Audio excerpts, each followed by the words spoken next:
Alors, on va commencer le Daf Dalet de Masechet Psachim.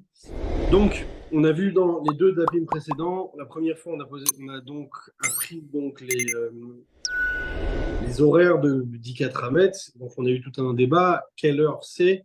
On est arrivé à la conclusion que, les Arba Assar veut dire la veille du 14, c'est-à-dire que le 14, c'est la veille de Pessah.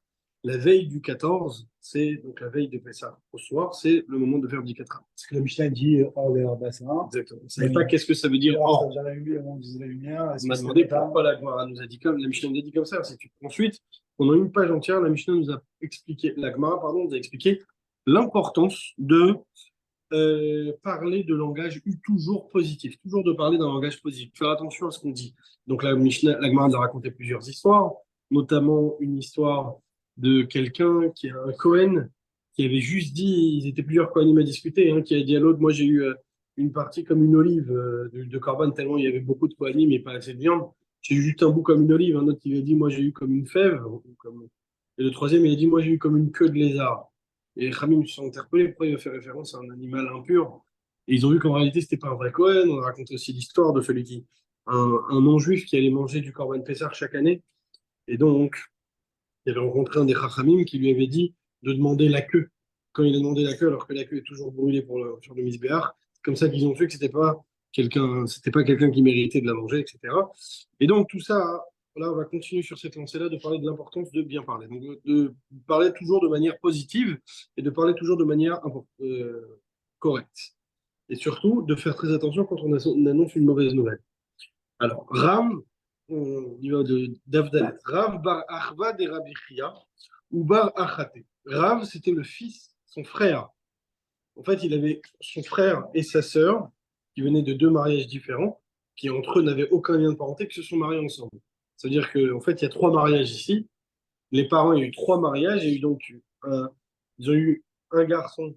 Ensuite, le père, il a eu un autre garçon. Ensuite, la mère, elle a eu une fille et ensuite elle s'est remariée avec le père. Et ils ont eu donc un garçon. Tout ça pour dire que ils ont la c'est même pas mère, si non? compliqué que ça. Non, ils sont pas la même mère. En fait, il y a deux, si vous voulez, non, il y a deux couples distincts. Un, il a eu un garçon, l'autre, il a eu une fille. Okay. Ensuite, l'homme et la femme de ces deux couples, ils sont divorcés ou ils sont devenus veuves, ils se sont mariés entre eux et ils ont eu un fils. Donc ce garçon-là, il s'est marié avec la fille du. Il avait son frère, son demi-frère et sa demi-sœur, qui n'avaient entre eux aucun lien de parenté, se sont mariés ensemble. Et ils ont eu un fils qui s'appelait Rav. Ils n'ont pas de lien de parenté, puisqu'ils ils n'ont pas de lien de parenté direct, à part que leurs parents sont mariés après leur mariage. Ils n'ont pas de lien de parenté direct. Et donc, donc son demi-frère et sa demi-sœur se sont mariés ensemble. Donc, Rav, Bar Achva de Rabbi Chia. Rav, c'était le fils du frère de Rabbi Chia, ou Bar Achti est le fils de sa sœur. Et donc, eux, ils habitaient donc à Babylone, ils étudiaient là-bas, ils vivaient là-bas. Et un jour, Rav, leur fils, est parti en Israël. Et quand il est parti en Israël, qui s'allie Léatam, quand il est parti en Israël pour étudier la Torah, il a rencontré son oncle, son double oncle même, donc Rabbi Chia. À Marley, il lui a dit Aïbou Kayam, il a dit ton père il est toujours vivant, ça faisait probablement longtemps qu'il ne les avait pas vus. Il lui dit est-ce que ton père est toujours vivant? Il ne voulait pas lui dire que non, mais il voulait lui dire que non. Alors il lui dit à Marley Ima Kayam, il dit pourquoi tu demandes sur mon père et ma mère? Elle n'est pas moins importante, ma mère c'est aussi ta sœur. Marley il a dit t'as raison, Ima Kayam, est-ce que ta mère est vivante? À Marley il lui a dit Aïbou Kayam, est-ce que mon père, pourquoi tu demandes sur ma mère? Est-ce que mon père il a refait basculer. Tout ça pour ne pas lui annoncer de mots clairement en lui disant que ton frère et ta sœur sont morts les deux, mais il voulait qu'il le comprenne. Et donc il lui dit quoi, hein? Amarlé immédiatement, il a compris il a compris l'allusion. Amarlé l'Ishmé, il a dit à son serviteur, Chalot Sliminali, enlève-moi mes chaussures. Veolir Kelai Acharai les Betamechat, c'est porte mes affaires au banc public parce que je vais aller me laver. De là, on apprend trois choses, comme on va le voir tout de suite. Shmamina Tlat, de là, on apprend trois choses. Shmamina Avel Asur Beneilata Sandal. De là, on apprend que Avel n'a pas le droit de mettre les chaussures en cuir. Je me trompe, c'est encore à la fin. Avel, c'est un endeuillé dans les 7 jours de deuil. C'est dans les 7 jours. C'est ce qu'on va voir tout de suite. Shmamina, de là, on apprend Shmua Rechoka Si maintenant, qu'est-ce qui se passe? Quelqu'un va mourir, et donc on va l'enterrer ou qu'on l'enterre, mais son proche ne va pas le savoir jusqu'à longtemps après. Dans ce cas-là, quand on lui dit, immédiatement, il doit faire les Shiva, mais il ne fait pas 7 jours, il fait qu'un seul jour. Et même pas qu'un seul jour, que quelques heures. Parce que Miktsat Ayom Kekulo, un petit peu, c'est que jusqu'à aujourd'hui, on le fait. D'ailleurs, si aujourd'hui, on va déterrer quelqu'un, par exemple, quelqu'un qui a enterré un proche en France, ils veulent l'amener en Israël, une fois qu'on le re-enterre en Israël, eh bien, il faut refaire le deuil, les Shiva, juste quelques. Les Shema Mina, et de là, on apprend troisième chose, Miksat Ayom Kekulo, que un peu de la journée, c'est comme toute la journée. Donc, le fait qu'il va faire juste quelques heures, ça suffit. Là, on voit que même si, dans un deuil comme ça, c'est un deuil un petit peu allégé, même si on n'a pas besoin de faire toutes les règles du deuil, malgré tout, les chaussures, c'est quelque chose qu'on fait. Ça, tout ça, on apprend de ce que Rabbi Chia a dit à son serviteur. Encore un cas. Aoud Amar Dounoudine, quelqu'un que dès qu'il y avait un problème, il disait venez, on va faire un jugement. Venez direct dès qu'il avait le moins de conflit, au lieu d'essayer de le résoudre en parlant. Ensuite, il voulait toujours aller le résoudre au tribunal rabbinique. Amré Shmamina Midan Kate. Et de là, on déduit qu'il venait de la tribu de Dan. De là, on voit comment ça peut même avoir un impact. La manière dont on parle, elle a un impact sur nos origines aussi. Enfin, elle n'a pas un impact, elle provient de nos origines. Dirtiv Dan Yadinamo qui est Khatif Israël. Parce qu'on dit sur Dan, Dan va juger son peuple comme une des tribus d'Israël. Et donc, c'est pour ça qu'il venait de la tribu de Dan, parce qu'il voulait toujours être jugé. Pareil, Aoud Avakazil Ve'amar, pareil, quelqu'un qui est venu une fois, il a dit à Krifiyama sur la plage, sur le bord de la mer, à Sisna Birata, je vais installer ma résidence. Il voulait à tout prix s'installer au bord de la mer. Badkou, ils l'ont trouvé. Ve'ashkachu des Mizvulun Kate, ils ont vu qu'il venait de la tribu de Zevulun.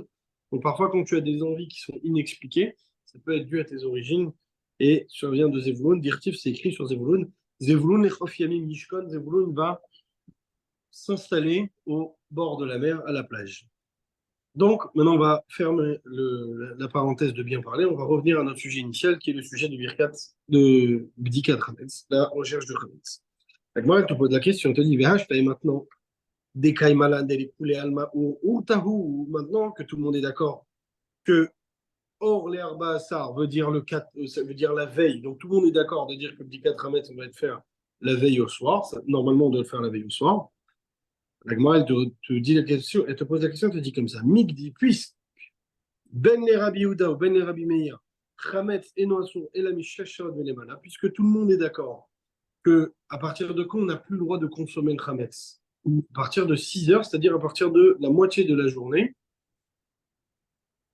là, de la veille de Pessah, c'est là qu'on n'a pas le droit de manger du Chametz. C'est là qu'on a l'interdiction de consommer du Chametz. Alors la Gemara, elle te dit la question dans ce cas-là, pourquoi est-ce que j'ai besoin de faire 10 Hametz la veille? J'ai qu'à faire 10 Hametz au moment où j'ai le droit de manger du Hametz. Donc, la veille de Pessah, dans les alentours de midi, j'ai plus le droit de manger du Hametz juste avant je fais 10 Hametz. La Gemara, elle te dit, hein? Ça n'est pas passé.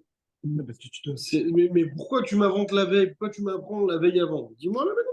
On va vérifier la 6e heure. Au moment où tu n'as plus le droit de l'avoir. Pourquoi tu me demandes de le faire vérifier la nuit d'avant? On t'a dit que tu devais le faire le soir. Oui, mais quelle logique? D'accord, je comprends que tu dois, mais quelle logique? Puisque c'est tout le monde Si est. tu fais le soir, vu que c'est à midi que tu veux le remettre, tu ne dois pas forcément la veille. Non, tu le fais 1 heure avant. Mais tu dois faire le soir. Il faut comprendre, à l'époque, il n'y avait pas de ménage de Pessah à proprement parler, parce qu'à l'époque, il n'y avait pas de réserve.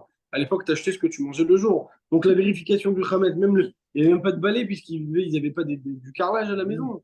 Ou de la moquette. La Mishnah te dit faut brûler le soir, faut brûler. T'as la question, pourquoi la Gemara On la Mishnah m'exige ça? on n'aura pas la mise avec la bougie, on aura la lumière du jour. Ça, c'est un détail. Pour l'instant, en tout cas, on ne l'a pas vu encore qu'on doit le faire à la lumière de la bougie dans la Mishnah. Alors, la Gemara te dit, Vechitema Zrizim Makdimim le mitzvot. Alors, ce que tu vas me répondre, tu vas me dire, Zrizim Makdimim le mitzvot. Ceux qui veulent faire bien, ils vont faire les mitzvot le plus tôt possible. C'est que quand tu as une mitzvah à faire, il faut se dépêcher de la faire le plus vite. Il ne faut pas la laisser traîner. Donc là, c'est pour ça qu'on l'a fait depuis la veille avant. Je dis non. Non, dans ce cas-là, tu fais le matin. Dès que le truc, on fait le matin. Comme on voit que dès qu'on doit faire une mitzvah, qu'on a le devoir de la faire rapidement, c'est le matin même. Tu n'as pas besoin de faire la veille au soir. Mais si tu vas vouloir me dire Zrizim Makdimim les mitzvot, ceux qui sont des Zrizim, ceux qui font les choses bien, Magdim im les mitzvot, il se dépêche de faire les mitzvot. Malgré tout, Nivdok Mitzafra. Je te dis, dans ce cas-là, on n'a qu'à faire 10 à partir du matin. Ça suffit largement pour être considéré comme une mitzvah qu'on se dépêche de faire rapidement. Dirtiv, comme on voit, ou Bayom Hashmini, Dimol Bessar Orlato, le Brit Mila, elle est le 8e jour. Uktiv, et Betania, c'est enseigné dans une Brita. Kolayom Kulo Kacher les Mila, et la chez Zézim Magdim Mitzvot. On peut faire la Brit Mila toute la journée, tu peux faire la Brit Mila jusqu'au coucher du soleil. Mais les Zrizim, ceux qui font les choses bien, hein, c'est fort de faire la mitzvah le matin. On voit bien, on n'a pas demandé de faire la Brit Mila la veille au soir. 4 à tu me demandes de la faire la veille au soir. Demande-moi de la faire. Hein. Tu veux faire Zrizim Magdim Mitzvah, tu me la fais le matin. Le matin, dès que tu te lèves, tu fais directement 10 4 à Chez Neymar, comme on voit, Vayashkem Avram, Abraham, il s'est levé tôt quand il avait la mitzvah de faire la Kedat Yitzhak, d'aller sacrifier son fils. Et une fois qu'il avait la mitzvah de sacrifier, il n'est pas parti, truc. Il se levait tôt et immédiatement il est parti. Donc pourquoi est-ce qu'on doit faire la veille au soir? Amarav Nachman Barisra, Nachman Barisra qui nous répond, il te dit pourquoi est-ce qu'on doit faire la veille au soir? Bécha chez Bnei Adam Metsuim Bevatehem. Parce que c'est l'heure où les gens sont chez eux. Dans la journée, les gens ne sont pas à la maison. Dans la journée, les gens ne sont pas à la maison dans la journée. Les gens, ils sont au travail, etc. Quand est-ce que les gens ils sont à la maison? Le soir. Donc c'est pour ça qu'on demande de faire la Le Khametz le midi, donc ils vont être là. D'accord, mais c'est le temps habituel. Et deuxième raison, comme Nathan il a dit, Ve'or Aner, il a fait les bdika.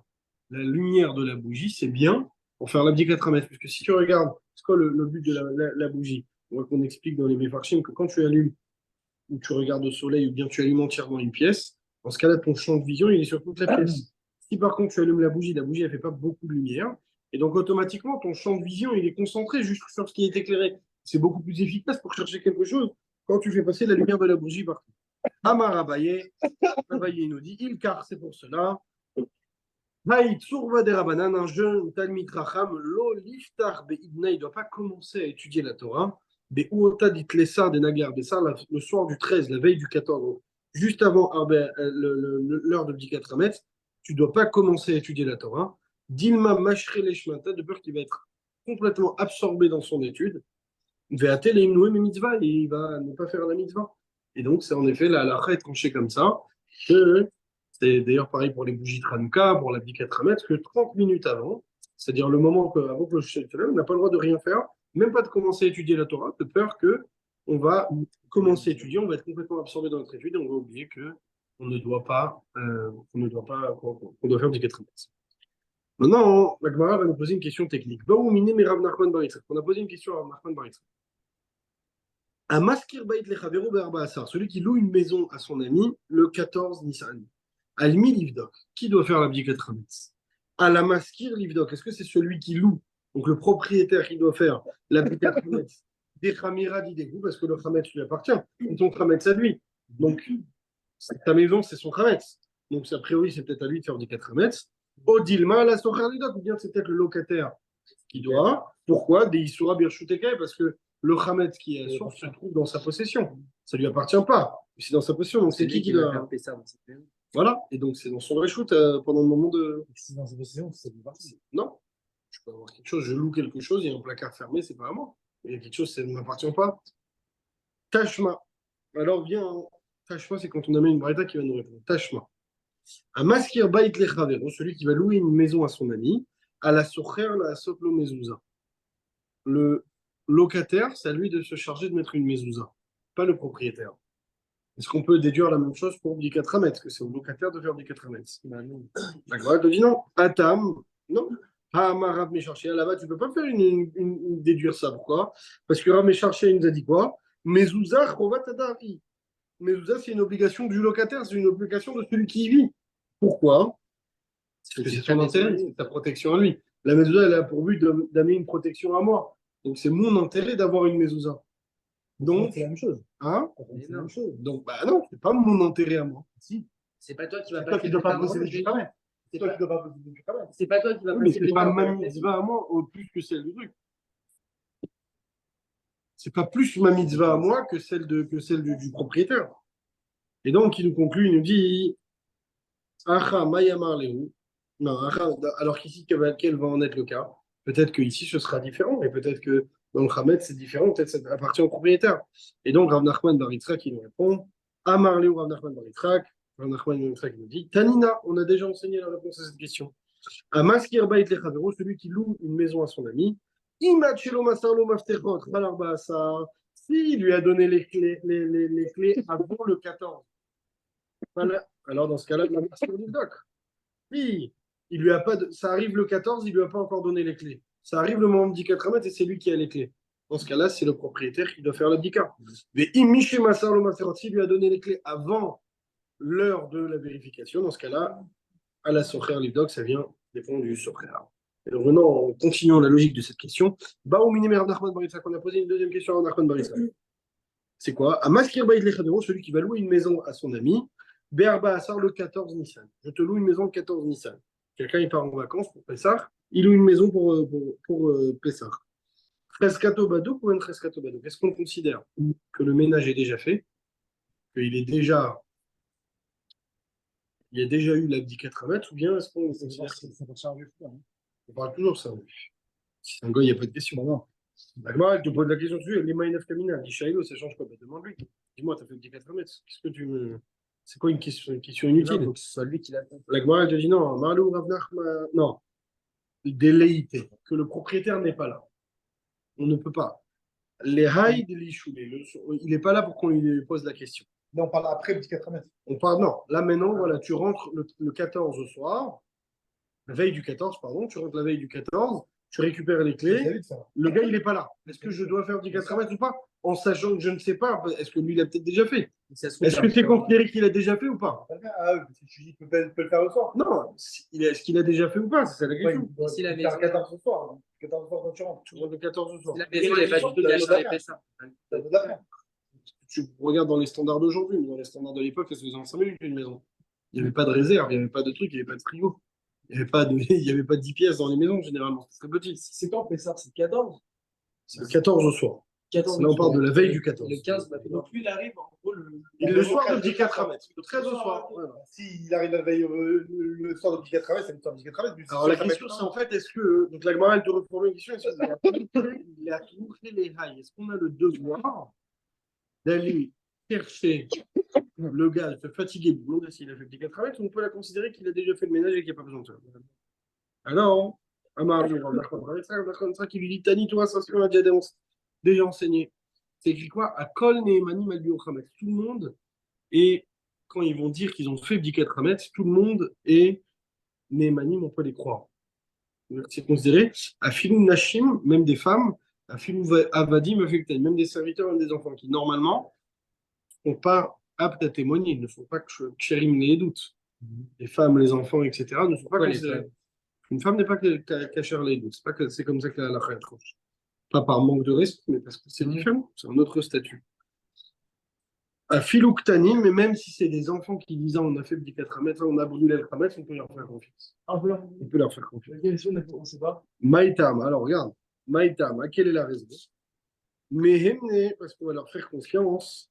Là, Mishum de Cheskato Badouk, c'est sûr que ça veut dire on a une chazaka, que la maison a été vérifiée. C'est une chazaka que quand tu donnes une maison à quelqu'un la veille de Pessah, elle a été vérifiée. Quand tu donnes une maison à quelqu'un la veille de Pessah, tu t'es assuré que d'avoir retiré le Khametz qui y avait à l'intérieur. S'il est pas religieux, moi je suis désolé, c'est pas la chimie. Oui, mais c'est pas de toute façon, c'est pas l'actualité parce que le monde a changé aujourd'hui. À À l'époque, c'était pas pareil. Hein? Aujourd'hui, tu fais quoi? Ça dépend du cas, c'est plus compliqué que ça. On ne peut pas aller à l'achat. S'il n'est pas religieux, le mec.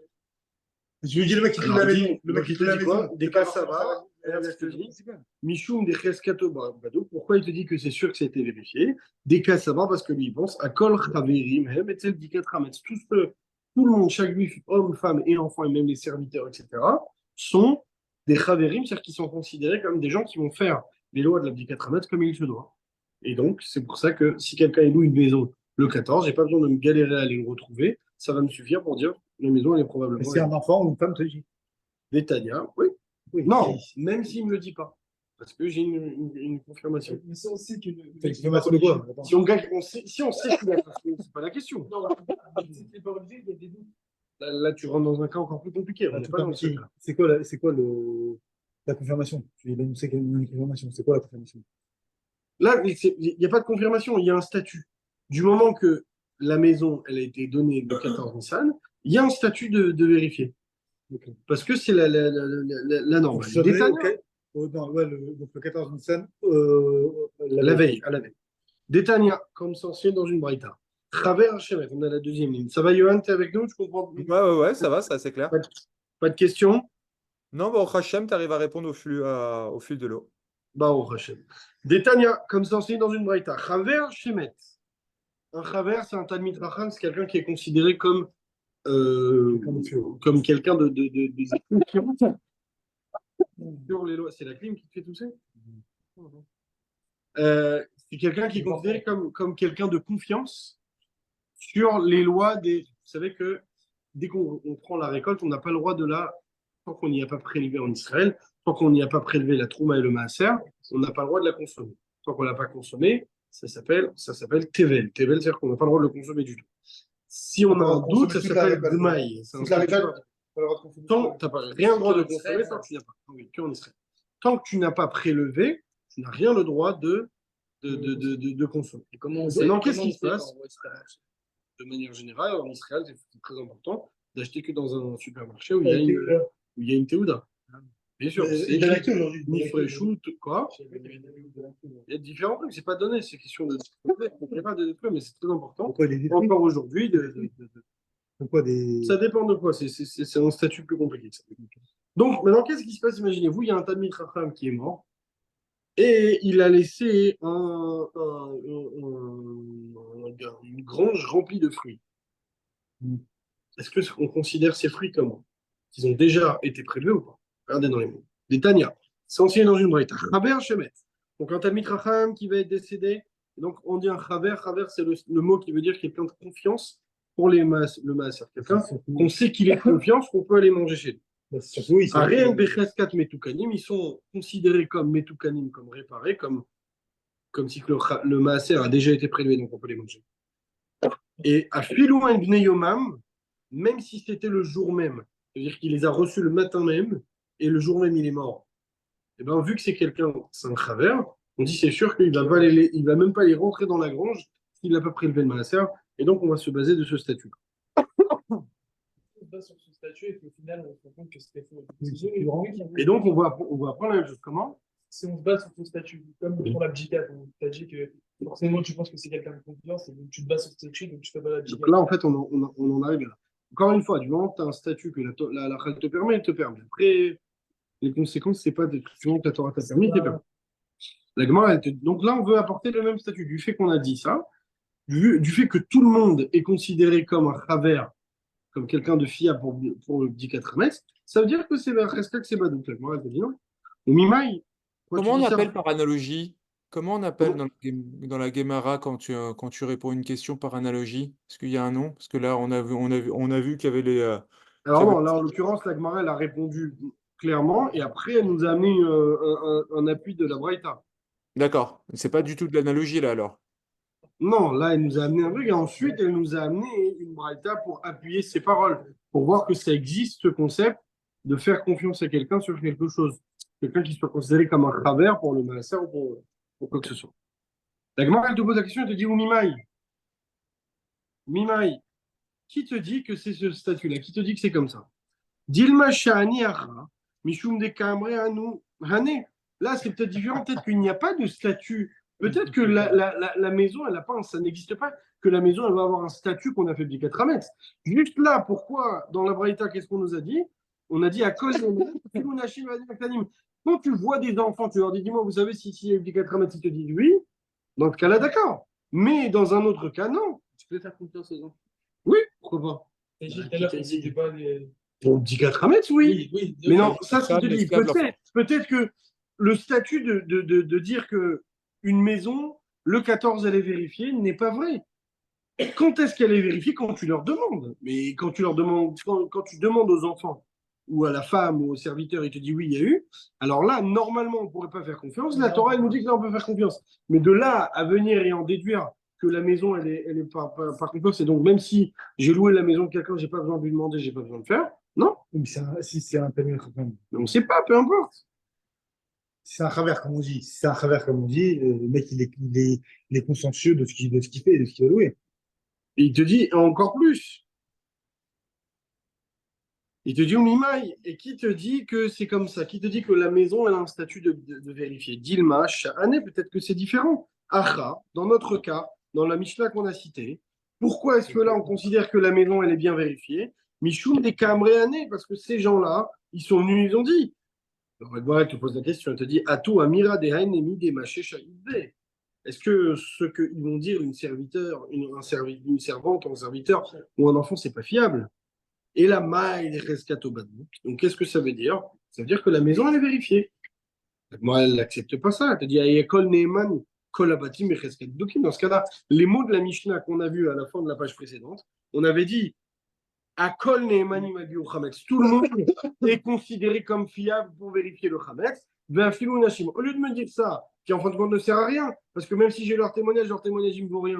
Fallait me dire la phrase de base, la vraie phrase que tu veux qu'on me dise. Quand la batim, Becheskat, Dukim, toutes les maisons sont considérées comme vérifiées le 14. Pourquoi tu m'as pas dit ça? Et là, avec Kolnemani, Becheskat, Dukim, Berba, Sami Bayel, on aurait dû dire toutes les maisons sont considérées comme vérifiées le 14. Au lieu de me parler là de femmes et d'enfants, Oui, alors parce qu'au que bout du c'est compte, pas ça sert à un rien. travers, c'est pas un travers, c'est ça, mais- On n'a pas parlé de travers ici. Bah, si, on m'explique que c'est tout, Oui, mais que on te dit que tout le monde est travers. tout le monde. Il y a- Pour Biochamet, tout le monde, on a dit. Même les femmes et les enfants, etc. Oui. Et là, Oui, pas ceux qui sont pas religieux, c'est ce qu'on disait. Pas ceux qui sont pas religieux, on et disait. là, Maï Michou Amira Dané, donc c'est sûr que c'est à cause de ce qu'ils ont dit, ces femmes et ces enfants. C'est pour ça qu'on l'a considérée comme elle est vérifiée. Et donc, tu ne peux pas dire que la maison, par elle-même, elle a un statut de vérifiée. Ah, il l'a amréané, mais s'il n'avait rien dit, l'eau tifshot miné, tu ne peux pas comprendre. La Gemara, elle nous répond, elle nous dit Lo, Léola mais Malar, toujours, je vais te dire, la maison Kreskato Badouk, elle est toujours une maison, le soir du 14, elle a le statut qu'elle est déjà vérifiée, une maison juive. Ve'acha b'mayaskinan, des Mourzaklan, des Lobadak. Si on parle de quoi? La Mishnah qu'on a rapportée là, elle nous parle d'une maison qu'on sait qu'elle n'a pas été vérifiée. Mais Badakine, et la femme et les enfants, ils disent, nous, on l'a vérifié. Est-ce qu'on les croit ou pas? Maoud et Tema, l'Olehim Minu Rabadan, est-ce que les Chachamim doivent les croire ou pas? Peut-être que les Chachamim ne doivent pas les croire. Comme Ashmalan, de là on apprend. Ivan des Bdikat Ramet Midé Rabanan, puisque la Bdikat Ramet c'est Midé Rabanan, la Torah elle nous a juste interdit d'en posséder à partir du lendemain au midi. Mais il a vérifié la veille, c'est une Zera des Chachamim. Donc dans ce cas-là, Sagelehu, Emnu Rabanan Midé Rabanan, ça suffit aux Chachamim, ce témoignage-là, pour croire les Chachamim. Donc, pour conclure, une maison, elle a toujours un statut de vérifié. Et quand une maison, elle a un statut de vérifié, bien, quel qu'en soit le témoignage de l'un ou de l'autre, elle aura toujours un statut de vérifié. Est-ce que s'il y a un témoignage, par exemple, d'un enfant, on nous a dit que la maison, il y a Elle eu est la vérifiée. chica, est-ce que si cet enfant il s'est trompé ou quoi et qu'il n'y a pas eu, on a une avéra Tout dépend, est-ce qu'il y a un vrai Hametz, etc. Mais de manière générale, on ne sait pas, on ne voit pas. de manière générale, du moment que tu as une Srazaka, c'est que tu peux baser sur ça. Par exemple, tu as mis des filines ce matin, normalement, tu devrais les vérifier tous les jours, tes filines. Pour être sûr, oui, pour être sûr qu'ils sont très chers. Tu peux pas Seulement quoi? Hein. Exactement, tu peux pas. Donc, la dernière fois que tu les as vérifiés, ils restent dans une chazaka de cachère. Tant qu'on reste dans un temps, tant qu'il n'y a pas un dégât majeur, ils vont rester dans leur statut de cachère. C'est quoi un dégât majeur, un dégât dans notre Un vie? dégât des eaux, un dégât de quoi que ce soit, quelque chose comme ça, ou bien que ça passe trop longtemps. La Gemara continue. Iba Yale, on pose une question.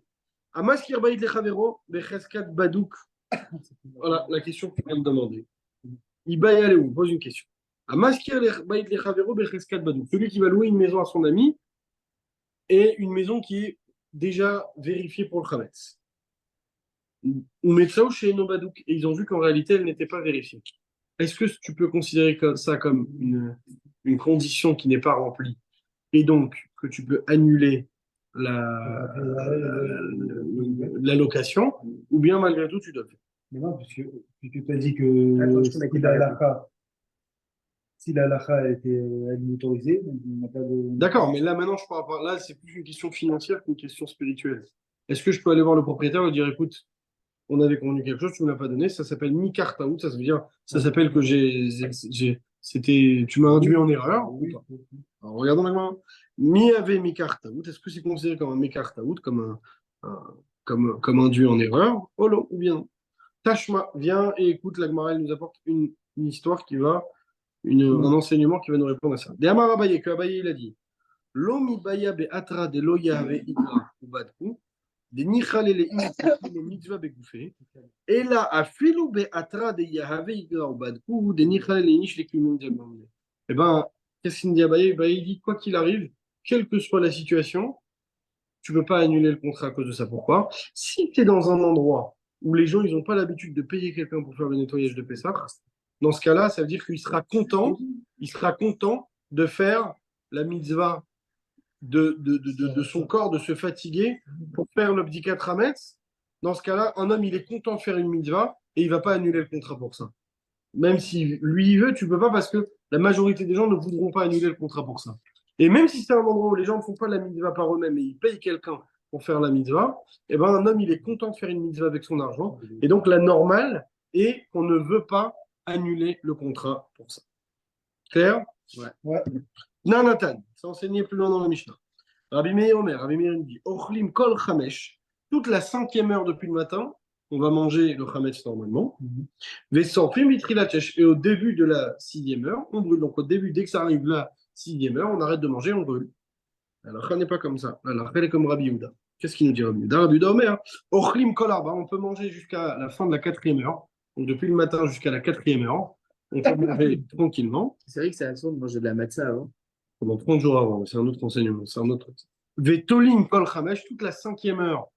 Là, on est en suspens. C'est-à-dire qu'on est en suspens. C'est-à-dire qu'on n'a pas le droit d'en manger, mais on n'a pas l'obligation de la brûler, de la détruire. Et en effet, c'est comme ça que la halakha est tranchée aujourd'hui. Vesorfim mitri la fièche, on va brûler le chametz au début de la 6e heure. Alors la Gemara, elle conclut, elle nous dit des coulées almamiha, tout le monde est d'accord quand même, que le chametz, mishacha tous les malades, sauf que le chametz, il est interdit à partir de la 6e heure. C'est-à-dire à partir du milieu de la journée, généralement la 6e heure, c'est qu'on parle ici des heures zmanites, c'est que dans la Torah, on va prendre toutes les heures, merci. On va prendre toutes les heures de la journée, c'est-à-dire depuis le lever du soleil jusqu'au coucher du soleil, et on va séparer ça en 12. Et on va chacune de ces 12 s'appelle une heure zmanite. Donc en hiver où la journée est très courte, puisqu'elle se lève tard et elle se couche tôt, le soleil se lève tard et se couche tôt. Donc une heure, elle va être peut-être de 46, 47 minutes quand on arrive dans les moments les plus serrés. Et en été, où la journée, le soleil se lève très tôt et se couche très tard, une heure, elle peut aller jusqu'à faire 1h15, presque 1h20. Il En y avait réalité, pas- on va toujours séparer. La journée, elle est toujours constituée, d'après la Torah, elle est toujours constituée de 12 heures. Ce pas les heures telles que nous, on connaît de 60 minutes. C'est une heure qu'on appelle une chazmanite, une heure zmanite. Vous n'avez pas la vraie notion de l'heure à l'époque. Si, mais c'est ça la vraie notion de l'heure. Et sauf que ça, c'est pas confortable pour nous parce que ça change au jour le jour. C'est ça la vraie notion. Maintenant, la Gemara, donc là, on voit que la 4e heure, pendant toute la 4e heure, donc jusqu'à 4 heures, tu peux continuer à manger le chametz. À la fin de la 4e heure, tu t'arrêtes de manger du chametz. De la 5e à la 6e heure, tu n'as pas le droit d'en manger, mais tu n'as pas l'obligation de le détruire. Et à partir de la 6e heure, on a l'obligation de le détruire. Mais Nalan, la Gemara, elle te pose une question très simple. D'où est-ce qu'on sait qu'on n'a pas le droit? La Torah nous interdit de manger. On sait que c'est Minatora, on sait que la Torah nous interdit de manger du chametz la veille de Pessah à partir de midi. Où est-ce que c'est écrit? Il n'y a pas un passage qui dit la veille de Pessah. Donc d'où est-ce qu'on sait ça?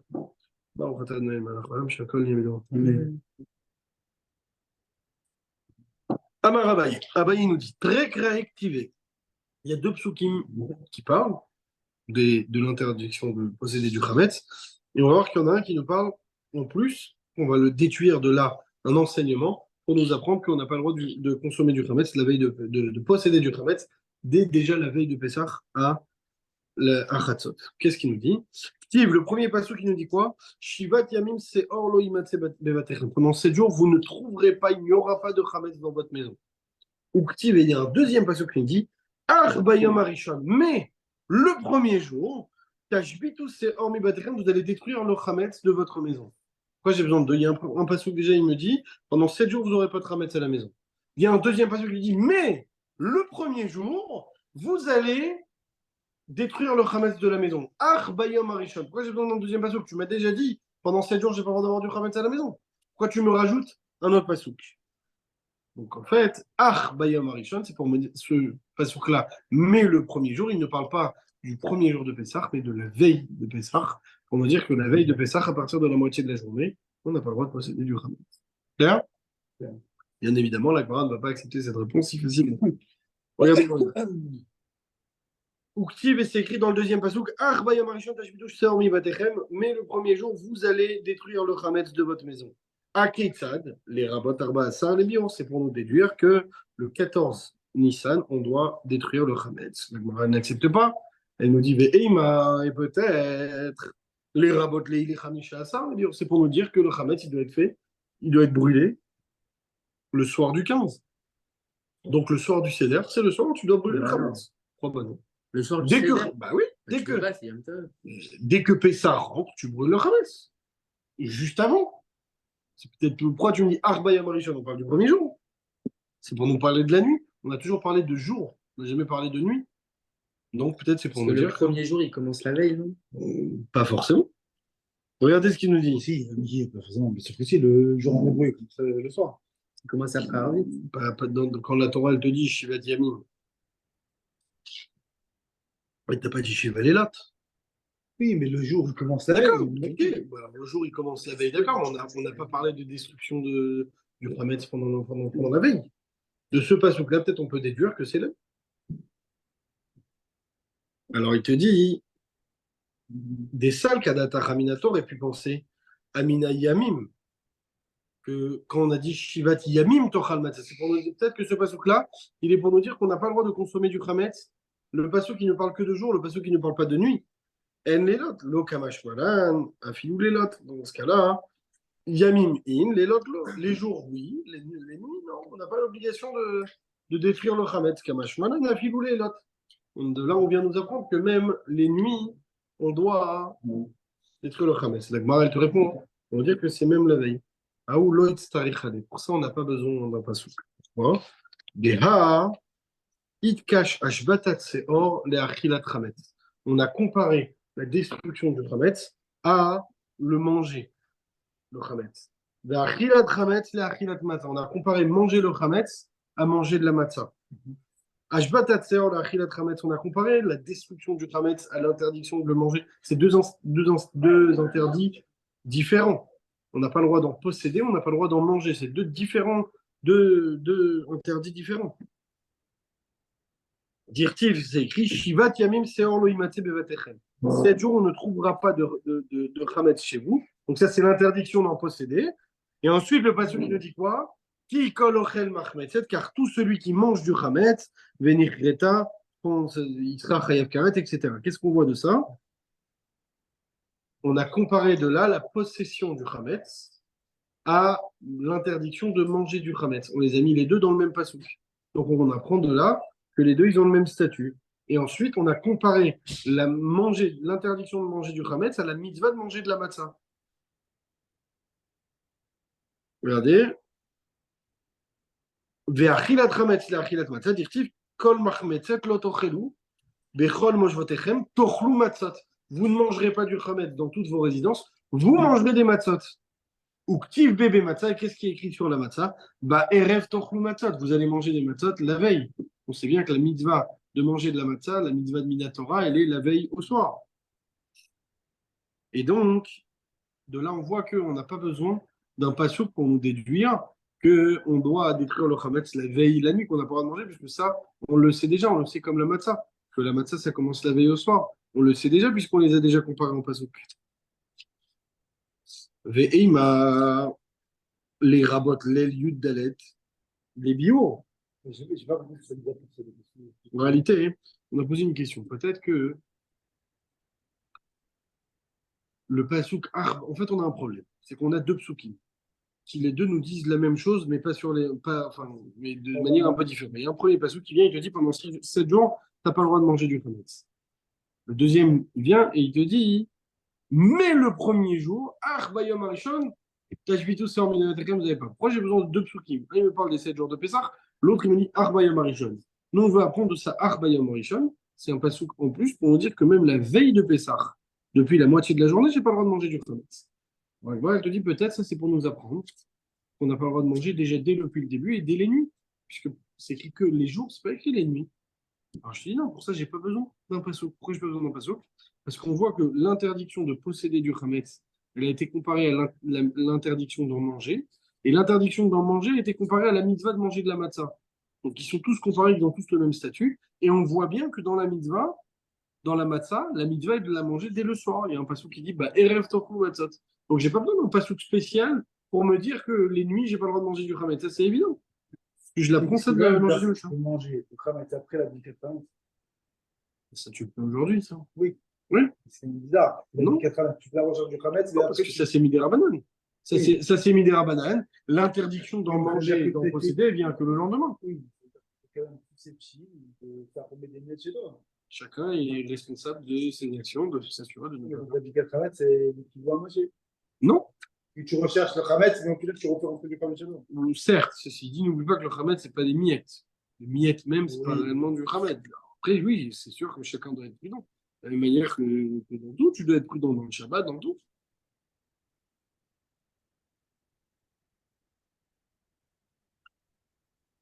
Est-ce que tu as le droit de t'interdire de manger du Khamet depuis la veille?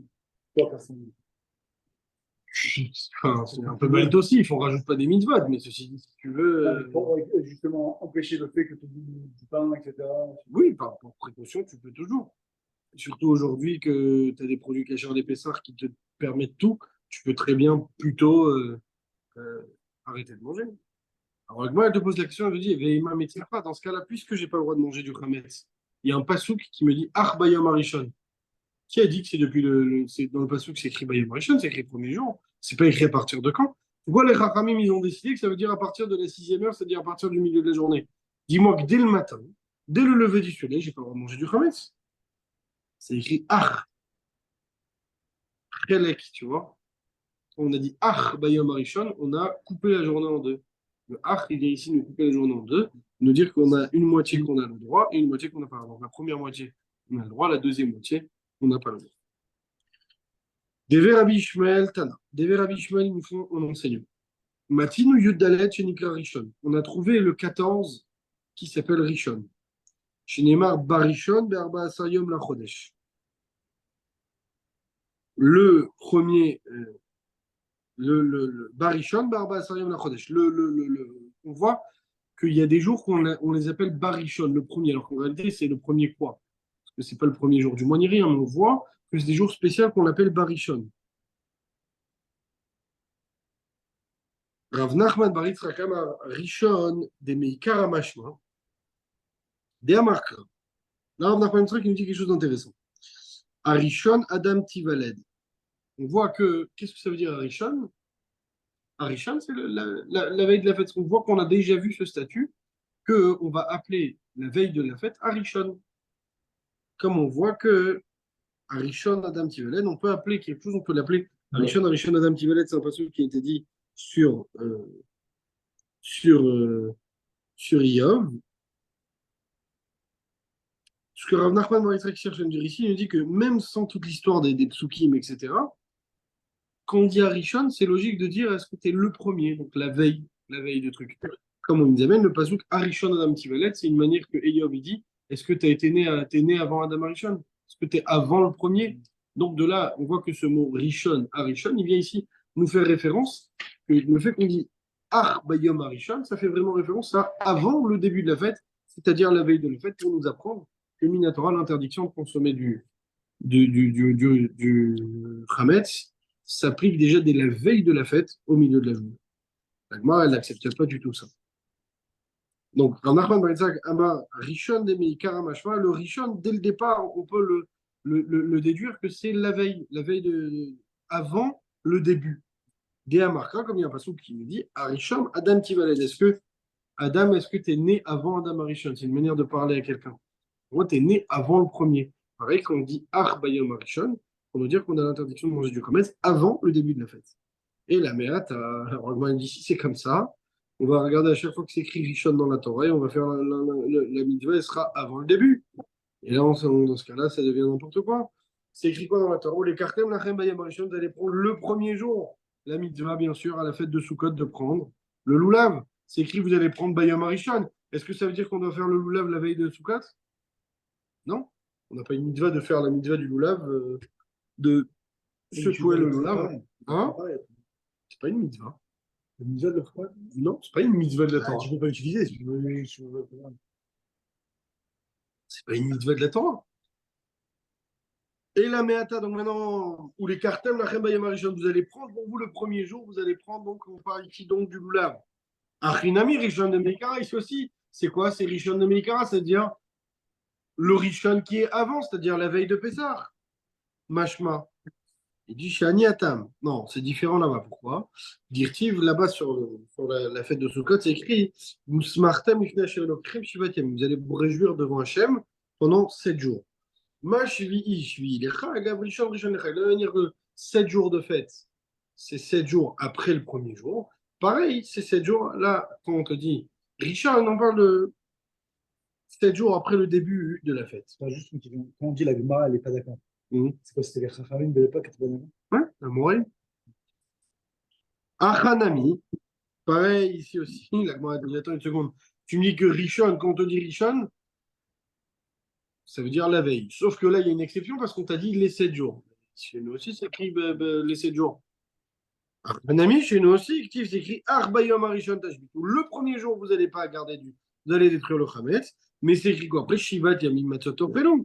Donc, on parle bien des 7 jours. Donc, a priori, toi, tu as essayé de m'amener toute une preuve de me dire que le Pasuk Arbayom Arishon vient de nous parler du Rishon Meikara, c'est-à-dire de celui qui vient avant le début, c'est-à-dire de la veille de la fête. Sauf que tu as un problème, c'est que dans Sukkot, tu as la même chose. Alors, tu me dis, non, mais Sukkot, c'est différent parce que c'est écrit, on parle des 7 jours. Mais si on parle Shivat Yamim, on parle du 7e jour du premier. Imkan Irtav Kra Rishon. La Gemara te dit, tu as raison si on aurait écrit Rishon. Si on aurait écrit que Rishon, en effet, on aurait parlé ici du premier jour de la fête. Harishon avec un et, ça c'est pour nous dire pourquoi tu me rajoutes un et. Là c'est pour l'amali, shmamina l'irdeamra. C'est pour nous apprendre, comme on l'a dit, quand on a dit Harishon avec un et, de là on en déduit qu'on ne parle pas de le premier jour de la fête, mais de la veille de la fête, de un et. De là on voit à quel point la Torah elle est extrêmement précise, que même une seule lettre, une seule virgule dans la Torah, elle peut nous rajouter beaucoup. Yahi, si c'est comme ça, la Gemara elle pose la question qu'est-ce qu'il y a écrit là-bas dans le Hétrog? Ou les Kartem Lachem Bayom? Harishon, là-bas aussi il y a le Hé. Donc on doit faire la même dracha là-bas. Et de dire que la veille de Sukkot, tu dois te lever le matin, veille de Sukkot, et prendre ton laver le secouer. Si on suit la même logique. C'est pas normal, on sait très bien que personne ne demande ça. Yahi Atamnami, Harishon Lamali. Pourquoi tu me dis Harishon? Vetu, et encore une deuxième question. Atam Dirtiv. Bayom Arishon Shabbaton ou Bayom Hashmini Shabbaton. Là-bas, c'est écrit 2 fois Arishon. Et il mort Rishon de Meikara Mashma. Là-bas aussi, on n'a qu'à dire que c'est. On n'a pas le droit de travailler. Shabbaton, ça veut dire que c'est l'interdiction de travailler, c'est comme Shabbat, c'est un jour où on n'a pas le droit de faire un Melacha. Comme c'est écrit Bayom Arishon, Arishon avec un E. Donc la veille de Sukkot, non seulement j'ai pas le droit de faire le mais en plus, j'ai pas le droit de travailler non plus. Je dois faire le lave un peu. Donc... Shaniatam, non, là-bas c'est différent. Damaka ou Bayom Hashmini Shabbaton. Mashmini Dechag, Afrishon, Rishon Dechag. En fait, ici c'est différent parce qu'on nous parle ici des 2 fêtes.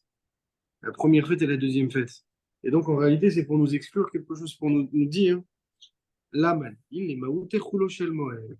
C'est pour nous dire en réalité pourquoi on a besoin de dire Bayom Arishon là-bas. C'est pas pour nous apprendre la veille, c'est pour nous apprendre Chol HaMoed. Chose que chez nous, il n'y a pas.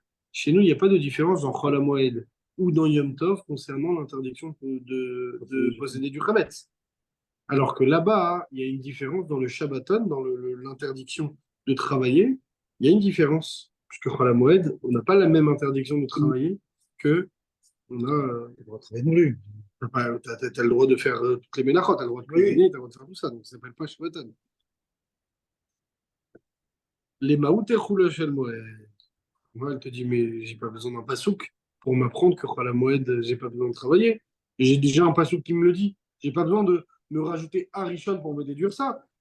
Chulo Shel Moed, mais Rishon Veshmini, c'est écrit déjà. Ach Bayom Arishon ou Bayom Hashmini. Le premier jour et le 8e jour. Là, vous n'allez pas travailler. Donc, puisque la Torah me l'a déjà dit, donc là, j'ai pas besoin d'un pasouk qui va m'expliquer que Chol HaMoed, c'est différent, puisqu'il y a déjà la Torah. Et donc, malgré tout, on a quand même besoin d'écrire ce pasouk. Sal kadata chamina, t'aurais pu croire quoi? Oh, il décatabra chamana. Ou bayom ashvi. Vav mosif alinyan rishon. C'est écrit quoi? C'est écrit bayom rishon. Après, c'est pas écrit bayom ashvi, c'est écrit ou bayom ashvi. Il y a un vav à chibour. Il y a un vav qui les relie. Donc, on aurait pu dire, puisque c'est la suite, donc on aurait pu dire, tu as le premier jour, et la suite, c'est le 8e jour. C'est-à-dire que du premier au 8e jour, tu n'as aucune différence. Il n'y a pas de la moyenne. C'est pour ça qu'il vient et qu'il t'explique. Tu rajoutes le et pour t'expliquer que non. Il y a quand même une différence. Il y a le premier jour, il y a le 8e jour. Et entre les deux, c'est la moyenne. Vav mosif alinyan arishon.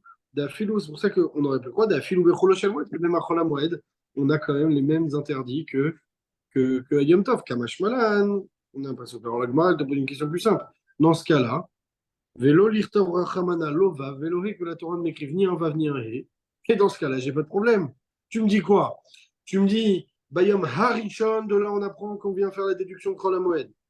Je te dis non, mais j'ai pas besoin de ça. Parce que je l'aurais compris tout seul. Pourquoi je l'aurais compris tout seul? Parce que la Torah, elle m'a dit, t'as pas le droit de travailler le premier jour, t'as pas le droit de travailler le 8e jour. Donc je comprends. Elle te dit oui, mais la Torah, elle a dit Ubayam Hashmini. Puisque la Torah, elle a mis le Ubayam Hashmini, on aurait pu croire que c'est la suite et de te dire qu'en fait, t'as pas le droit de travailler pendant toute la fête.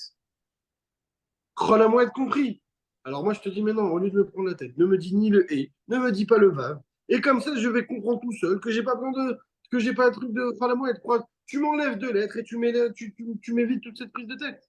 Qu'est-ce que ça veut dire? Vélo l'irtav rachamana lo vav, vélo et que la Torah ne m'écrive ni le vav ni le hé. Et comme ça, ni je vais croire qu'il y a une exclusion de Chol Hamoed, ni je vais croire que Chol Hamoed c'est la suite, je vais comprendre tout seul que j'ai pas le droit de travailler le premier jour et le dernier jour, et les jours d'entre les deux, j'ai le droit de travailler. Vetou. Encore une autre question. Atam dirti vayam arishon mikra kodashi elachem, rishon de meikara mashma. En plus, c'est que même là-bas, on te dit Bayom Arishon, Mikra Kodashi Elachem. Mais encore une fois, on parle de Rishon de Meikara, ça veut dire qu'on parle de la veille. Donc la veille la veille de la fête. Donc, on comprend qu'en fait, on ne peut pas déduire de ça du tout. Et donc là, maintenant, la Torah, la Gemara, elle va nous apprendre un magnifique enseignement sur ces trois Rishon. Et là, Haneshlosha Rishon, c'est quoi ces trois Rishon? Mi Bayele, on en a besoin. Hein. Lire des Tanya des Rabbi Ishmael, comme on a enseigné dans la yeshiva de Rabbi Ishmael. Des Tana, c'est enseigné des Rabbi Ishmael, dans la yeshiva de Rabbi Ishmael. Bishrar Shlosha Rishon, grâce aux trois Rishon. Zachul Shlosha Rishon, les Juifs ont mérité les trois Rishon. Qu'est-ce que c'est? C'est quoi les trois Rishon? Par le mérite des trois Rishon, c'est quoi? Les Achid Zaro chez les Sav, par les trois Rishon, donc les trois fêtes qui s'appellent Rishon, donc Shavuot, Pesach et Sukkot, qui les deux, c'est écrit dedans Rishon. Par ce mérite-là, on va mériter à trois choses. C'est quoi trois Rishon? Premier Rishon, c'est la Chizar Oshel Esav, d'exterminer la descendance de Esav. Deux, les Binyan Bet Amidash, construire le Bet Amidash. Et le troisième, l'Ishma Shel Mashiach, le nom du Mashiach. Pourquoi? La Chizar Oshel Esav, dirti Bayetse Arishon, Admoni, Kulo, qui est Aderet Se'ar. Arishon, Admoni. Le premier, il est sorti tout roux. Harishon, on parle de Esav. Là, on voit qu'on va mériter d'exterminer la descendance d'Esav. Les Binyan Bet Amikdash dirtiv, Binyan Bet Amikdash écrit qui c'est Kavod Mirom Merishon, mais comme Mikdashenu.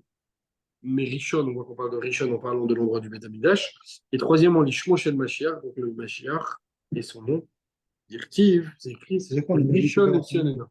Le nom, c'est son identité, c'est le Mashiach. Il le connaît Donc, pas. en d'autres termes, un, C'est déjà quoi, on a mérité d'avoir son. grâce à ça qu'on a respecté les trois Rishon, Ouais. qui sont Shavuot, Pesach et Sukkot, on mérite les trois Rishon, qui sont de détruire Esav, Ça, de construire le Beth Amikdash et d'avoir le Mashiach. Ouais, d'avoir le machin. Oui, c'est une manière de le dire. Alors maintenant, la question, elle se pose maintenant. Donc, d'où est-ce qu'on sait que la veille de Pesach, j'ai pas le droit de travailler? J'ai pas le droit, pardon, pas de travailler, j'ai pas le droit de posséder du Hametz. Parce qu'on a essayé de dire de Harishon, on a fait toute une rachat Harishon, et on a vu que finalement, ça ne marche pas. Parce que dans ce cas-là, tu aurais le même problème pour les autres fêtes. Et dans ce On a cas-là, répondu quand même. bah, non, parce qu'à la fin, on a exclu. Parce qu'on a vu avec l'histoire de Kholamoued que ça ne tient pas la route. Donc, il nous faut un autre pasouk. Et donc, Rava nous dit, mais Ara. On a parlé de l'histoire du Vav. Oui, mais le Vav, pour différencier. oui, mais non, t'as le vav qui te les relie. Dans ce cas-là, je te dis, ne me mets pas le vav et ne me mets pas le hé. Et je comprends tout seul. Parce qu'en fait, on a voulu dire que, comme chez nous, c'est écrit Bayom Harishon, chez nous, dans Pessah, du Harishon, du et de Harishon, on veut de là en déduire que la veille de Pessah, il ne s'agit pas du premier jour de Pessah, mais que de la veille de Pessah, on n'a pas le droit de posséder du Hametz. Oui? Oui. Alors, je te dis, dans ce cas-là, pourquoi c'est écrit Arishon dans l'autre, dans l'interdiction de travailler? Je te dis, c'est pour me dire qu'à Cholamoued, je n'ai pas le droit de travailler. Je te dis, j'ai pas besoin de ça. Je n'ai pas besoin du Arishon pour me dire que Cholamoued, j'ai le droit de travailler. Il y a déjà, la Torah, elle nous a déjà dit, le premier jour, vous travaillerez, vous ne travaillerez pas. Le dernier jour, vous ne travaillerez pas. Donc, pourquoi j'ai besoin de... On dit le va. Parce qu'il y a le Vav. Comme il y a le Vav, il nous relie les deux. On aurait pu croire que les deux On a dit on retire le vont va. travailler. Tu me dis ni le et ni le Vav. En fait, c'est un problème. Donc maintenant, on apprend complètement autre chose. On apprend de ça que grâce aux 3 Rishon, on va mériter les 3 Rishon. Et donc maintenant, d'où est-ce qu'on apprend? On revient à la question initiale. D'où est-ce qu'on apprend que la veille de Pessah, je n'ai pas reposé du Hametz? Ça va, Johan, c'est clair? Ouais, c'est clair. Donc Rava, il nous dit, Me'acha, on apprend ça dans notre passouk, c'est écrit quoi? L'otishrat al-chametz dam zifri. Vous n'égorgerez pas le sang du Korban Pessah, vous ne l'égorgerez pas sur le chametz. On a l'interdiction de faire dans le Korban Pessah du chametz. Ça veut dire quoi? L'otishrat al-Pessah vadaim chametz kayem. Tu n'as pas le droit de faire la shrita pour le Korban Pessah quand le chametz est toujours présent. À partir de quand on a le droit de faire le Korban Pessah? Chatzot. À partir du milieu de la journée, c'est là où on commence à avoir le droit de faire le Korban Pessah. Donc, depuis ce moment, on n'a plus le droit d'avoir du Chametz, puisqu'on n'a pas le droit d'avoir les deux en même temps. Moi, elle te dit dans ce cas-là, chacun, il fait, parce que l'après-midi est long.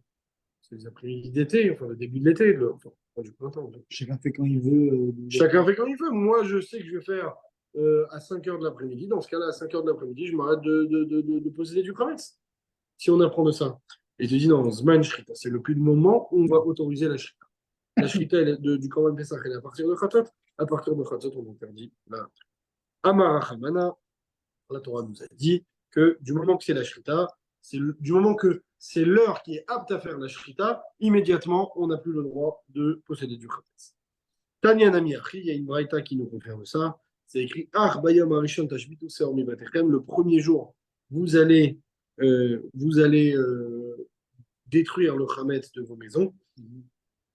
Mais Erev Yom Tov, on parle bien de la veille du Yom Tov.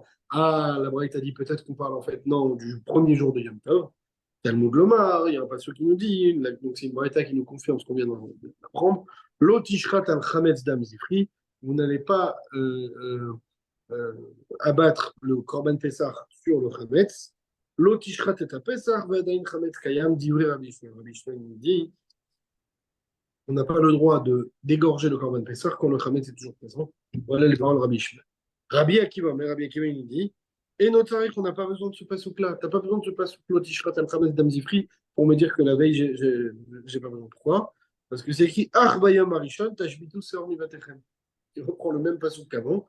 Arbayam Arishon, le premier jour, vous n'allez pas garder le Chametz chez vous. Ou Kiv Kol Melach Halota Asu. C'est écrit qu'on n'a pas le droit de travailler. Donc, puisque je n'ai pas le droit de travailler le soir de Pessah, visiblement, je n'ai pas le droit de brûler le Chametz ce soir. Oui. Puisque je n'ai pas le droit de brûler le Chametz ce soir, donc visiblement, quand on te dit Arbayam Arishon, on ne parle pas du premier jour de Pessah, mais on parle de la veille. Et nous, tout à l'heure, on a cherché pendant 1 heure, on a dit, pendant presque toute la page, on a essayé de chercher le et Arishon. Il te dit très simplement, tu fais un calcul mathématique. La Torah te dit Arbayam Arishon, le premier jour, vous allez devoir brûler le Chametz. Or, le premier jour, c'est Yom Tov. Et j'ai pas le droit de brûler pendant Yom Tov, puisque le Kol Melach Halota Asu, on n'a pas le droit de travailler. Donc, c'est obligé de dire que le Yom Arishon qui me parle ici, il ne me parle pas du premier jour de Yom Tov, mais bien de la veille de Yom Tov. Au lieu de chercher toute la dracha comme on l'a fait tout à l'heure, lui, il te fait un calcul. Pourquoi il ne parle pas de veille? Pourquoi il ne dit pas la veille directement? La Torah, elle parle pas. La Torah, elle parle pas en truc. La Torah, elle parle toujours en allusion, en rêve. Et c'est comme ça qu'on apprend énormément de choses. Ou Matsinou le Arashi Yav Melacha, et de là, on apprend que dedans, et on sait très bien que brûler, c'est un Av Melacha, c'est interdit de Shabbat. Rabbi aussi Omer, Rabbi aussi nous dit, et notre Sarich, ça aussi, on n'a pas besoin. Pas besoin de ce passouk-là. En vrai, il n'y a aucune logique de dire Arishon. En vrai, même si on arrive à dire on n'a pas le droit de brûler Yom Tov. Alors là, maintenant, il y a eu une logique. Avant, au début, il n'y avait pas de logique. C'était des drachotes qu'on essayait. Oui, mais là, maintenant, il y a eu une logique. Parce c'est que quoi la suite logique dans les autres? La Torah, elle te dit Arbayam Arishon, le premier jour, Tashbitu Seormi Batechem. Vous allez devoir détruire le Chametz de votre maison. D'accord. Très bien. Arbayam Arishon, Tashbitu Seormi Batechem. Ok. Vient le deuxième pasouk Et il te dit que le premier jour, on n'a pas le droit de travailler. Kol melacha lo ta'asu. Oui. Donc, c'est une suite logique. Je comprends qu'on ne peut pas parler du premier jour où je n'ai pas le droit de posséder du Hametz, où j'ai l'obligation de le détruire, mais en même temps, je n'ai pas la possibilité de le détruire puisque c'est Yom D'accord, mais Tov. on comprend bien que dans la suite logique de dire Harishon, Ouais. il n'y a pas de logique par la suite dans la Torah de se référencer sur ce passage-là pour dire Harishon, c'est la veille. Tu comprends? Mhm. Donc, ça part quand même à confusion. D'accord. Ouais. Continuons. Certes, c'est vrai que c'est pas écrit clairement. Rabbi Yossi Omer et notre Rabbi Yossi nous dit, là aussi, on n'a pas besoin de déduire de ce pasouk-là. Rabbi Omer, Arba Yom Harishon Tashbitu Sor Mivatechem, Be'erev Yom Tov, O Ena Ela Yom Tov. Peut-être que c'est le jour de Yom Tov qu'on doit détruire le Hametz, Talmud Lomar, Ach, Chelek, Ach, on nous a déjà coupé. Ach, ça veut dire qu'on nous a séparé la journée. Mais Ibi Yom Tov Atzmo Mishare, si c'est Yom Tov, est-ce qu'on a le droit? On n'a pas le droit. On a déjà comparé la destruction du Hametz à l'interdiction d'en manger. On a consommé. Tu as le droit de brûler pour manger, tu n'as pas le droit de brûler tes poubelles. Tu n'as pas le droit de brûler pour rien, tu as le droit de brûler pour manger. Si. Tu fais une cigarette. C'est pas pareil, et il y a beaucoup de choses que c'est compliqué. Si tu demandes à beaucoup de post-kim, tu n'as pas le droit. Sache. Oui. D'après beaucoup de post-kim, c'est très compliqué de fumer une cigarette Yom Tov. Ouais. N'en parlons pas Des choses qui fâchent. des puffs et des trucs électriques, etc., que ça ne bouge pas, là, dans les dabers. Oui, oui. Ça, c'est interdit, ça. Mm. Amar Rava, il nous dit, on va pas tarder à s'arrêter, donc là on passe au Daf et à Moudbet. Shma Mina Mide Rabbi Akiva, de cet enseignement de Rabbi Akiva, donc il nous a amené ça, on apprend trois choses. Clac, on apprend trois choses. Shma Mina, première chose qu'on apprend, c'est quoi? En Biur Chametz et la Sreifa. Parce que la meilleure manière de détruire le Chametz, c'est de le brûler. On va voir qu'il y a une marloquette, on va le voir plus loin dans la Gemara, il y a une marloquette entre Rabbi Akiva et les Chachamim. Les Chachamim, ils disent que tout ce que n'importe quelle méthode de destruction est efficace. Donc, si je prends le Hametz et je l'éparpille au vent, ça s'appelle l'avoir détruit. Rabbi Akiva, il dit non, le mieux c'est de le brûler. C'est que brûler qui s'appelle. Là, on voit que Rabbi Akiva tient comme ça. Ensuite, Shmamina, deuxième, Ara Lechalek Yatzat. Vous savez que les 39 travaux interdits du Shabbat ne sont pas écrits clairement dans la Torah. C'est juste un passage qui nous fait un parallèle entre le Shabbat et le Beth Amikdash. Vous allez craindre mon Beth Amikdash et vous allez respecter mon Shabbat. Et de là, on a appris que tout ce qui a été utilisé pour construire le Mishkan vont être les travaux interdits du Shabbat. Il y a une seule des 39 travaux interdits du Shabbat qui est mise de côté, c'est qui est soulignée toute seule. C'est laquelle? Le feu. Le feu. C'est écrit Loteva Rouesh. Vous n'allumerez pas de feu dans toutes vos résidences le jour du Shabbat. Pourquoi on m'a mis que celle-là? On nous apprend quelque chose. Puisqu'on les a tous appris du même passage, j'aurais pu croire. Si je transgresse tous les interdits du Shabbat, c'est qu'une seule verra. Et je ne suis chayav que d'un seul korban si j'ai fait les shogeg, sans faire exprès, ou bien que c'est un seul péché. Rabbi Akiva nous apprend de ça qu'on a sorti du lot le feu pour nous apprendre qu'en réalité, chacun, c'est un autre histoire. Et donc, si tu les as fait les 39, tu dois faire 39 corbanotes, et ainsi de suite. Il faut être vraiment fou pour dire j'ai transgressé une fois, j'ai transgressé les autres. C'est pas question de ça. Même si quelqu'un ne l'a pas fait exprès, tu as fait 4-5 melachot sans faire exprès. Il ne savait pas. Est-ce qu'il doit amener un corban ou est-ce qu'il doit en amener 4 ou 5 ou 6? Shmamina. Troisième chose, Loamrian, Oïd, Behutra, Namit, Chelo, on apprend qu'on ne peut pas dire, puisque j'ai le droit, comme tu viens de dire, que j'ai le droit d'allumer le feu, dans ce cas-là, je peux m'éclater, faire ce que je veux avec le feu. Non, tu as le droit uniquement d'allumer le feu pour ce que tu as besoin, donc pour cuisiner, pour truc, mais tu n'as pas le droit d'allumer le feu pour n'importe quoi. On va avancer encore quelques lignes, on va s'arrêter vers le bas de la page. Tanora Banan. Shivat Yamim Seorlo Imate Bevatechem. 7 jours, vous n'aurez pas. On ne trouvera pas de Chametz Bevatechem dans vos maisons. Donc ça, c'est un truc. Talmud Lomar, qu'est-ce qu'il vient nous apprendre? On a deux psukim différents qui nous disent la même chose. Ve'alok var ne'emar, voilà, il y a un passage qui nous le dit déjà. Lo yerae lecha se'or, ve'lo yerae lecha chametz bechol gulecha.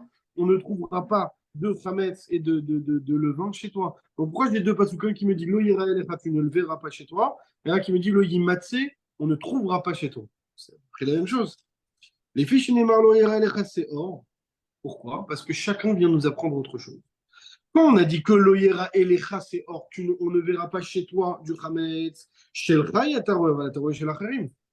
Donc, j'ai pas le droit de voir du chametz, mais je peux voir du chametz chez le cha. L'oyera et les on ne verra pas à toi. Donc, on ne verra pas à moi un chametz qui m'appartient. En revanche, du chametz qui ne m'appartient pas, j'ai le droit de voir.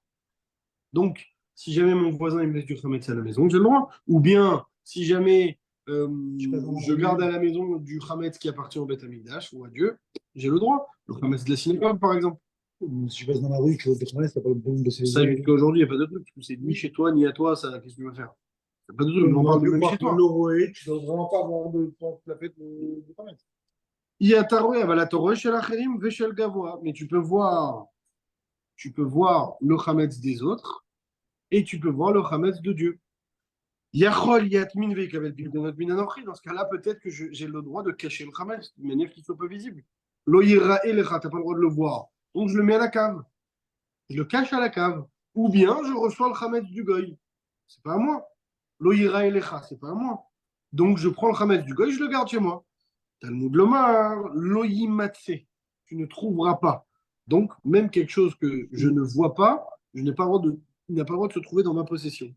En el abenochi chez Loki Vashto. Ça, c'est que chez un goy. On parle ici de chez un, ce que Rachid nous dit ici.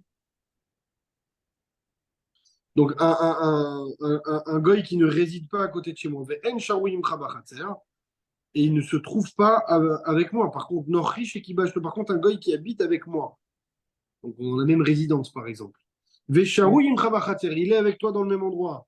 Minaïn. D'où est-ce que c'est que j'ai pas le droit d'avoir du chametz? Donc, en deux mots, c'est deux psukim qui l'un complète l'autre. Parce que dans chacun, si on n'avait eu que un, on aurait pu utiliser une faille, dire dans ce cas-là, j'ai le droit, dans ce cas-là, j'ai le droit. Et là, chacun, il vient combler la faille de l'autre. Talmud Lomar, lo imatse bevatechem. C'est pour ça que c'est écrit lo imatse bevatechem. Dans ce cas-là, pourquoi on n'a pas dit que lo imatse bevatechem? Enli et lâche bevatechem. Parce que si on aurait dit que lo imatse, dans ce cas-là, ça aurait été que le chametz qui est chez moi. Baborot, si par contre c'est un chametz qui est caché dans des trous, Bachirin ou Bameharot, dans des granges ou dans des caves, etc. Minaïn, Talmud Lomar, Berchol Gvulecha. Donc tout ton domaine, même si c'est pas chez toi, même si c'est dans un autre pays, mais tout ce qui est chez toi, même si c'est pas présent. Va dainani omer, et encore on va dire, bebatim omer mishum balire bali matse, ou bali yatmin ou bali kabel kikno nanochi, bagvulin shel chayatara, atara shel acherim veshel gavoa. On voit qu'encore une fois, on va utiliser les deux psukim, que chacun va déteindre sur l'autre pour apprendre les règles de l'autre. Minaïn liten et amour shel zebeze ve shel zebeze, pour nous donner les règles de l'un sur l'autre et de l'autre sur l'un. Talmud Lomar, c'est or l'exera shava. On va utiliser dans les deux, on a dit c'est or, on va faire une exera shava, c'est-à-dire qu'on va comparer les deux mots. Neymar, c'est or bevatim, c'est or dans la maison, on dit c'est or loimatse bevatechem. Vedemar, c'est or begvulim, on a dit aussi, on n'a pas le droit d'avoir du c'est or loira elecha. Donc, tu n'as pas le droit d'avoir du chametz chez toi, tu n'as pas le droit d'avoir du chametz en dehors de chez toi, même dans un endroit où tu ne le vois pas. Maseora amovevatim, mishum balire ou balimatse, ou baliatmin ou balikaven. De la même manière que chez toi à la maison, tu n'as pas le droit de le voir, tu n'as pas le droit de l'avoir en ta possession, même si tu ne le vois pas, tu n'as pas le droit de le cacher et tu n'as même pas le droit de recevoir d'un goy. Afseora amovegun. Donc, pareil, le chametz qui est chez moi, mais pas dans ma maison, mais loin, dans une autre maison, etc. Over mishum balire balimatse, on n'a pas le droit de l'avoir. Ou baliatmin ou balikaven, on n'a pas le droit de faire toutes ces choses-là, c'est-à-dire que on va faire un parallèle entre les deux, qu'on aura les mêmes interdictions que tu as chez toi dans ta maison, ce sera exactement les mêmes que tu as dans une maison très éloignée que qui reste quand même ta possession. De